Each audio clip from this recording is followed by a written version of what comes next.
So merong isang coach kagabi na narinig ko, nagsabi siya na training is not racing. Tapos sabi pa niya, walang gold medal pagdating sa pinakamabilis tumakbo sa interval.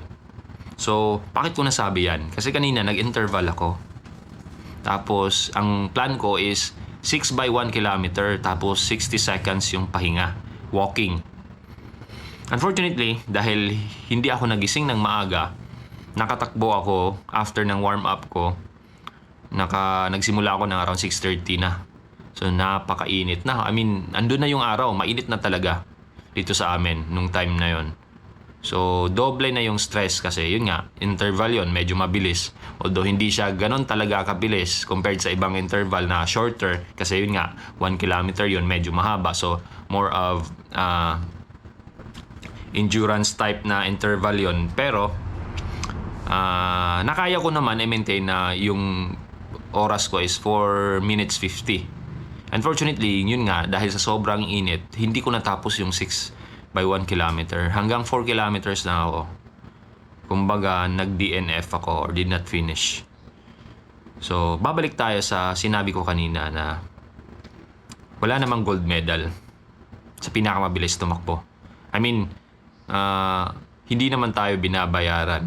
For me, mas importante para sa akin na yung stimulus andun na. Hindi na yon failure para sa akin. Kasi andun na yung stimulus, andun na yung training. Yun nga yung sinasabi ng iba na train smarter not harder.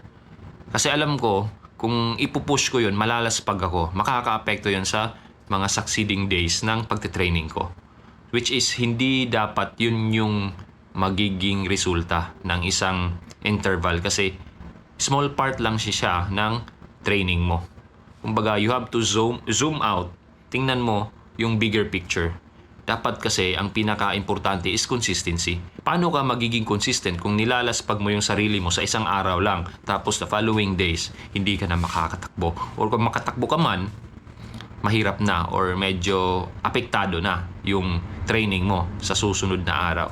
So, yun yung nasa isip ko kanina. Hindi na yun failure para sa akin. So, uulitin ko lang, walang gold medal sa pinakamabilis na tumakbo ng interval.